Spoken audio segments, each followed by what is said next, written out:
مجبوریاں اپنی اپنی، حقائق اپنے اپنے، اور کوئی بھی حقائق اور مجبوریوں سے جان نہیں چھڑوا پا رہا. تینوں گروہوں کو اپنے اپنے حقائق کو اور مجبوریوں کو دونوں کو ساتھ ساتھ بھگتنا پڑ رہا ہے.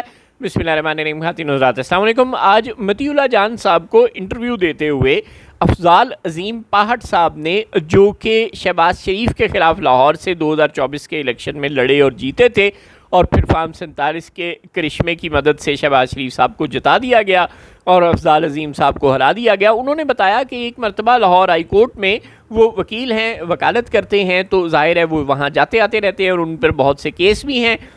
بہرحال وہ بتاتے ہیں کہ وہ ایک دفعہ لاہور ہائی کورٹ میں تھے تو گزرتے گزرتے ڈاکٹر عثمان انور صاحب، جو کہ سابق آئی جی پنجاب اور موجودہ ڈی جی ایف آئی اے ہیں، یعنی جہاں جہاں محسن نقوی ہوتے ہیں وہ وہاں وہاں ہوتے ہیں. پنجاب کے وزیر اعلیٰ تھے جب محسن نقوی، تو وہ پنجاب کے آئی جی ڈاکٹر عثمان ہوا کرتے تھے.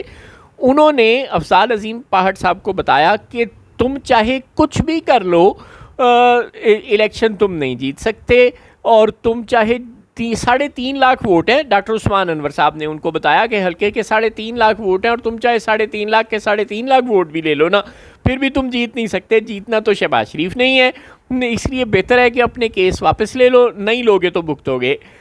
تو یہ ایک دوست کی موجودگی میں ڈاکٹر عثمان انور صاحب نے انہیں ایک مشورہ دیا تھا لاہور ہائی کورٹ میں کافی پرانے زمانے میں. اس سے ثابت ہوتا ہے، یا یوں سمجھنے کہ ہمیں یہ سمجھ آ رہی ہے، ہم اس سے یہ قیاس کرنے میں حق بجانب ہیں کم از کم، کہ بار بار پی ٹی آئی کو یہ میسیج دیا جا رہا ہے کہ اگر تم باہر نکلو گے تو تمہیں ہم گولیاں ماریں گے، اور اتنی ماریں گے کہ تم سے گنی بھی نہیں جائیں گی. اس لیے اب تم نے اگر احتجاج کے لیے باہر نکلنا ہے تو نکل آؤ. اب ظاہر ہے سہیل آفریدی تو جوان ہے، وہ تو گنڈا پور کی طرح بوڑھا نہیں ہے، یعنی گنڈا پور بھی اتنے بوڑھے نہیں ہیں بائی دی وے. ظاہر ہے گنڈا پور تقریباً آدھے ہوں گے عمر میں اپنے لیڈر آف اپوزیشن جناب محمود اچکزئی صاحب سے، لیکن بہرحال گنڈا پور سے سہیل آفریدی تو عمر میں بہت چھوٹے ہیں، جوان ہیں. جوانی میں تو بندہ بہت کچھ کر گزرتا ہے، لیکن انہیں وزیر اعلیٰ بنے مدتوں بیت گئیں اور وہ بالکل ہلے بھی نہیں ہیں اپنی جگہ سے، فریز ہوئے ہیں. اور انہوں نے رمضان میں یا رمضان سے پہلے فرمایا تھا کہ میں عمران بحالی فورس بناؤں گا، پھر عمران بحالی تحریک ہو گئی اور وہ بھی کہیں غائب ہو گئی، تو کچھ نہ ہو سکا. یعنی وہ عمران رہائی فورس یا عمران رہائی، وہ ساری باتیں ہوا ہو گئیں.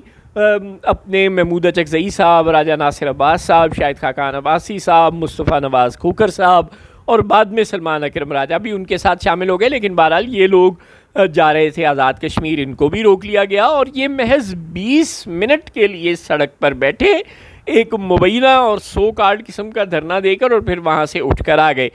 گویا بابے تو کچھ نہیں کر سکتے. یہ کلیئر میسج ہے، اس سے ہمیں سمجھ جانا چاہیے، جو کہ بلا شبہ عمران خان صاحب جیل کے اندر بیٹھ کر سمجھ گئے، اور انہوں نے گنڈا پور کو ہٹا کر محسن نقوی کو بنا دیا سہیل آفریدی کو وزیر اعلیٰ بنا دیا. اور انہوں نے اپوزیشن لیڈر اگر بابوں کو بنایا تو کچھ سوچ کر بنایا، کیونکہ پی ٹی آئی والوں کو اپوزیشن لیڈر بننے نہیں دے رہے تھے، اور پی ٹی آئی کے عمر ایوب وغیرہ کو فارغ کر دیا گیا تھا، شبلی فراز کو فارغ کر دیا گیا تھا. اس لیے مجبوری تھی، اب کوئی اپوزیشن لیڈر تو چاہیے تھا. تو انہوں نے کہا چلو محمود اچکزئی سے ان کی پرانی دوستی ہے نون لیگ والوں کی، تو شاید یہ ان کو برداشت کر لیں. لیکن وہ محمود اچکزئی بابے ہو چکے ہیں، اور ان میں احتجاج اور وہ لڑنے مرنے کا ظاہر ہے حوصلہ نہیں ہے. بہت بزرگ آدمی ہیں، اور اتنی شدید گرمی میں جب درجہ حرارت 40-45 سے اوپر ہو، ایک ایسے بابا جی جنہوں نے بہت امیر آدمی ہیں اور ساری زندگی وہ ایئر کنڈیشن میں ظاہر رہے ہیں، اور عمر کے اس حصے میں جب شاید وہ کوئی 80 کے قریب ہوں گے، وہ کیسے احتجاج کر سکتے ہیں اور ڈنڈے کھا سکتے ہیں اور لڑ مر سکتے ہیں؟ ظاہر ہے وہ یہ نہیں کر سکتے. چنانچہ عمران خان صاحب نے جس مجبوری کے تحت انہیں بنایا تھا اپوزیشن لیڈر کے، شاید وہ کوئی ڈائیلاگ کر سکیں، کوئی مذاکرات کر سکیں، کوئی بیچ کا راستہ نکال سکیں، وہ بھی نہیں نکل رہا. سہیل آفریدی کو جس مجبوری کے تحت وزیر اعلیٰ بنایا تھا، یا جس خواہش کے تحت وزیر اعلیٰ بنایا تھا کہ یہ جوان ہے شاید یہ کچھ لڑ سکے، وہ بھی نہیں لڑ پا رہا. شاید ہو سکتا ہے وہ بھی سچا ہو اپنی جگہ، اس کو بھی دھمکیاں مل رہی ہوں افضال عظیم پاہٹ کی طرح کہ اگر تم باہر نکلے تو تمہارے لوگوں کو گولیاں ماریں گے. اب کون لیڈر یہ چاہے گا کہ اس کے پارٹی کے غریب کارکنوں کو، بچوں کو گولیاں لگے؟ ظاہر ہے کوئی بھی یہ نہیں چاہے گا. یہ ایک مجبوری اور مشکل سچویشن ہے. شہباز شریف صاحب سے ملک کی اکانومی ٹھیک نہیں ہو رہی، اور فیلڈ مارشل ایک بے بس اور مظلوم ترین آدمی ہے. کہ ان کے پاس کوئی چوائس نہیں ہے. جو لوگ یہ کہتے ہیں کہ بلاول بھٹو کو وزیر اعظم بنایا جا سکتا ہے وہ بالکل مزاحیہ بات کرتے ہیں. کم از کم ہمیں تو ان سے 200% اختلاف ہے, کیونکہ بلاول بھٹو اتنی اس طرح کنٹرول میں آنے والے نہیں ہیں جس طرح شہباز شریف کنٹرول میں ہیں. ہاں, محسن نقوی اس طرح کنٹرول میں آ سکتے ہیں, اس سے زیادہ اچھی طرح کنٹرول میں آ سکتے ہیں جس طرح شہباز شریف ہے. شہباز شریف کی ٹکر کا پورے پاکستان میں اگر کوئی سیاستدان ہے, یعنی ٹکر سے مراد ہوتی ہے تابع فرمان, تو وہ صرف محسن نقوی ہے. محسن نقوی صاحب کو وزیر اعظم بنایا جا سکتا ہے, لیکن مشکل یہ ہے کہ بلاول بھٹو کسی بھی صورت اس کو ووٹ دینے کے لیے تیار نہیں ہے, اور شاید نواز شریف بھی نون لیگ کا ووٹ محسن نقوی کو دینے کے لیے تیار نہ ہو. اور اگر محسن نقوی کو سنگل میجورٹی سے, یعنی کہ نون لیگ کے ووٹ سے وزیر اعظم بنوا بھی دیا جائے تو اس کا فائدہ کیا ہوگا؟ وہ 2/3 اکثریت نہیں ہے, وہ کوئی آئین میں ترمیم نہیں کر سکیں گے.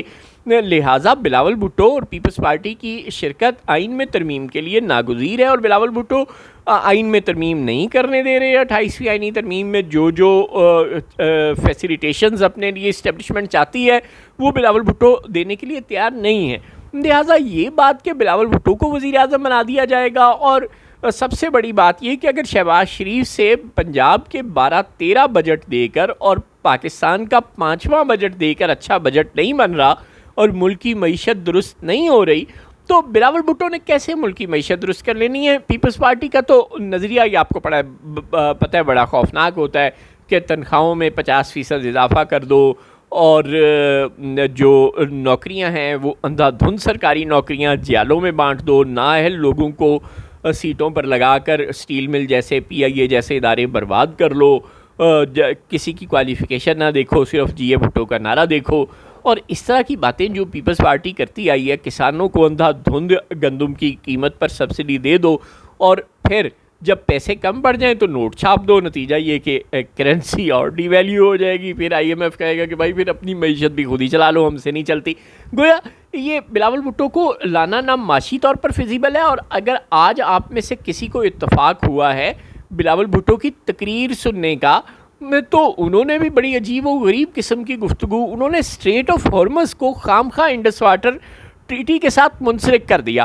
انہوں نے کہا جی جس طرح اسٹریٹ آف ہارمز کو کھلا رہنا چاہیے کیونکہ دنیا کا یہ حق ہے کہ وہ پانی میں سے آزادانہ گزر سکے, اسی طرح دریا کا یہ حق ہے کہ وہ ٹرانس کنٹری ایک ملک سے دوسرے ملک ٹرانس بارڈر آزادانہ موو کر سکے.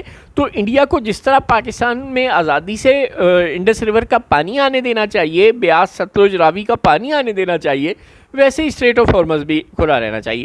بندہ پوچھے اس مسئلے کو اسٹریٹ آف ہارمز سے نتھی کرنے کی کیا ضرورت ہے؟ وہ سمندر ہے, یہ دریا ہے, ادھر ایران اور امریکہ اور اسرائیل کی جنگ ہو رہی ہے, ایران کے ساتھ پاکستان کی دوستی ہے, بارڈر سانجھا ہے, آپ کو کیا ضرورت ہے اسٹریٹ آف ہارمز کو انڈس واٹر ٹریٹی کے ساتھ نتھی کرنے کی؟ کوئی اتنا زیادہ تعلق دونوں کے درمیان بنتا نہیں. زبردستی بلاول بھٹو نے اسٹریٹ آف ہارمز کے معاملے کو انڈس واٹر ٹریٹی سے جوڑ دیا. انڈس واٹر میں کیا کسی نے بحری جہاز چلانے ہیں؟ کوئی تعلق ہی نہیں تھا اس بات کا, اور ایران تو روک ہی نہیں رہا بحری جہاز چلانے سے. وہ تو کہہ رہا ہے کہ بھائی اندر مائنز ہیں, کوئی اور مسئلے مسائل ہیں, آپ ہم پر جنگ مسلط کرتے ہیں, آپ ہمارے بچوں کو مارتے ہیں, تو اس لیے ہم نے اسٹریٹ آف ہارمز بند کی ہے تاکہ آپ کو انرجی کی سپلائی وغیرہ ہمارے اوپر بم برسانے کے لیے نہ مل سکے, تاکہ آپ وہاں جہاز کھڑے کر کے ہم پر بم نہ برسا سکو. اس کا ایک بڑا سالڈ گراؤنڈ ہے, اس کو بلاول بھٹو نے اسٹریٹ آف ہارمز کو انڈس واٹر کے ساتھ جوڑ دیا. اس قسم کا جو وہ اپنے آپ کو خوفناک قسم کا فورن جو افیئرز ہیں ان کا ماہر سمجھتے ہیں, اس کی بنیاد پر بھی وہ اسٹیبلشمنٹ کو قبول نہیں, اپنے معاشی فلسفے کی بنیاد پر بھی وہ اسٹیبلشمنٹ کو قبول نہیں, اور جو وہ 18ویں ترمیم پر سٹینڈ لیتے ہیں, 73 کے آئین پر سٹینڈ لیتے ہیں, اس تناظر میں بھی وہ اسٹیبلشمنٹ کو قبول نہیں. اور اس لیے بلاول بھٹو کوئی چوائس نہیں ہے اسٹیبلشمنٹ کی. شہباز شریف کے علاوہ نون لیگ میں کوئی چوائس نہیں ہے, اور اسٹیبلشمنٹ کے پاس صرف ایک محسن نقوی. پورے پاکستان میں اسٹیبلشمنٹ کے پاس چوائس ہے, مگر محسن نقوی کو لانے کے نتیجے میں اسٹیبلشمنٹ کو 2/3 اکثریت نہیں ملتی. ہو سکتا ہے نون لیگ تو پرانی تنخواہ پر محسن نقوی کو وزیر اعظم بنوا کر بھی کام کرتی رہے, لیکن پھر نون لیگ کے پاس 2/3 اکثریت تو نہیں ہے, تو ترمیم نہیں ہو سکے گی آئین میں.